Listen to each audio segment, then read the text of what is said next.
done.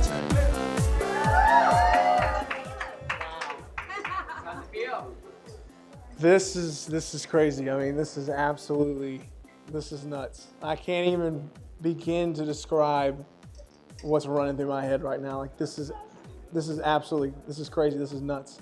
Caleb, what do you have to say to those people who are responsible for you being cut from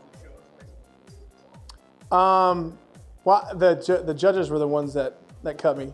That was my own doing. I actually messed up. Like I messed up on the past seasons that I auditioned. Why do you think you messed up? Just lack of experience and letting nerves get to me and just not being completely in tune with who I am as a person, as a singer, as an artist. Yeah, Richard Marks was in here earlier and he was talking about paying your dues. Do you think that you've paid your dues? Yeah, absolutely. I mean, I went after the two past seasons that I auditioned. I went home and busted my butt and wrote and played out shows, and just worked. And because I mean, that's why I'm so comfortable now on stage in front of people singing, and it's a natural thing. Is because of all the groundwork that I laid back home in Asheville. You know. I look emotionally drained. Oh yeah, I'm exhausted. I'm tired, but this is absolutely insane right now. It's crazy.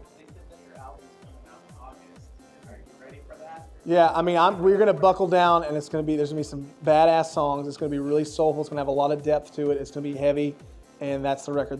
That's what's gonna come out. That's what the record. How do you think your experience being an American Idol has changed you as a person? It's just made me. I mean, we've not just me, but everybody. We've grown so much throughout these couple of months. We grow so quickly because you're under so much.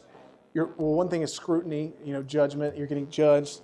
You're getting critiqued, and you've got to be able to handle that and just brush off the bad stuff and take the good stuff. You know, that's really, I think, the biggest key, especially as a performer and as an artist, that you just don't have to care. You don't care whether somebody likes you or not, or somebody has to like you, and also embrace the people that love you, because you're making a difference in people's lives and you're making them feel something, you know, with your music, with your voice, with your singing. And that, I think, is the biggest key, is that, to one thing, stay grounded and stay focused and stay true to who you are as a person.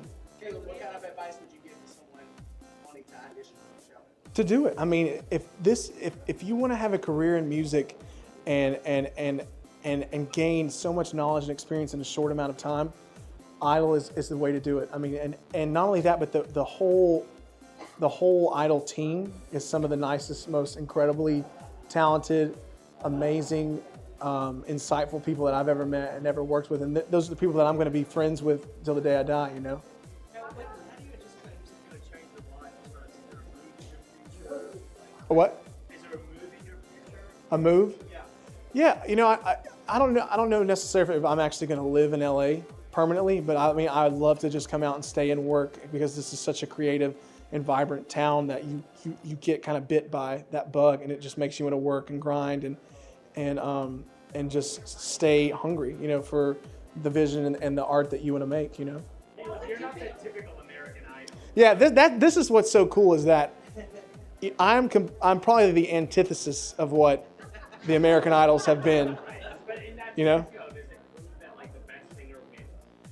You know, I don't know. I just think that, you know, and I was just saying something earlier, that American Idol is a pop show, and I sing rock and roll. I mean, I sing Rush and Led Zeppelin and Aretha Franklin and Adele and stuff like that. And what's so crazy is that I think this is the first season that like a rock and roll singer has won it. Not pop rock, but just straight, you know, rock and roll. And some of the viewers didn't like that. I mean, some of the viewers that have watched it, they don't like it, you know, because they're so accustomed to it being, you know, very nice, you know, well, good, nice-looking people that, you know, like, you know, like, so I think that it's just so cool, you know what I'm saying? It's a really cool and incredibly humbling and exciting thing that, you know, that I won, because it's kind of like, it's now, I think this, for me, winning it opens doors for all types of artists, you know, all shapes, sizes, genres, whatever can come on this show and hone it in and kill it. You know, it's not just sequestered to one type of genre or one type of artist that's always won the show or whatever. I think now it's really just, the show has evolved so much from what it once was. If you watch the past seasons, it was so, I mean, and the word I think is conservative. Everything was so clean cut. Everybody was very like, you know, it was kind of like very, hey, how's it going? It's so much looser. It's more, about having fun and just being yourself and having a good time. And I think that's what's so incredible about this season is that everybody was so different. There's not one artist that was like equally mastered the same genre. It was like everybody was completely different across the board.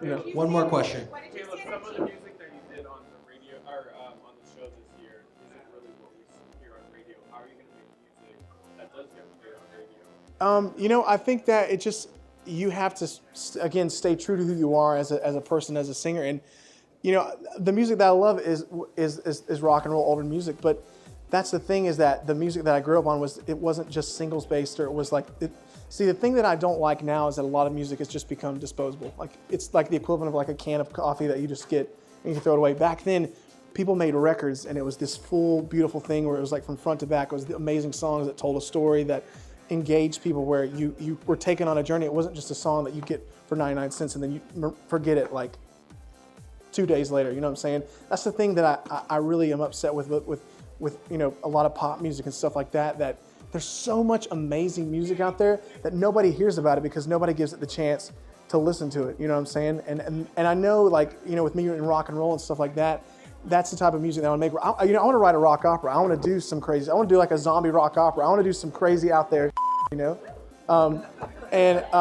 You know, that's the thing though, is that you have to stay true to who you are and be unique and not give a you know. And people will get on board with that. You know what I'm saying? Regardless, you know. How cool was it to share that? What moment did you with your do, brother? when you? I was like, holy smokes! Like, I cannot believe that I won this. And you know what's funny is Gina's mom was like, it's so weird. She's like, I could not picture you being the American Idol. Like, you know what I'm saying? Like in like a funny way, because like, I mean, seriously, like, look at me, guys. I mean, just like, it's just, it's so crazy. I mean, it's just ridiculous. Yeah. But I am. Thanks, Yeah. everyone. Thank you. Yeah.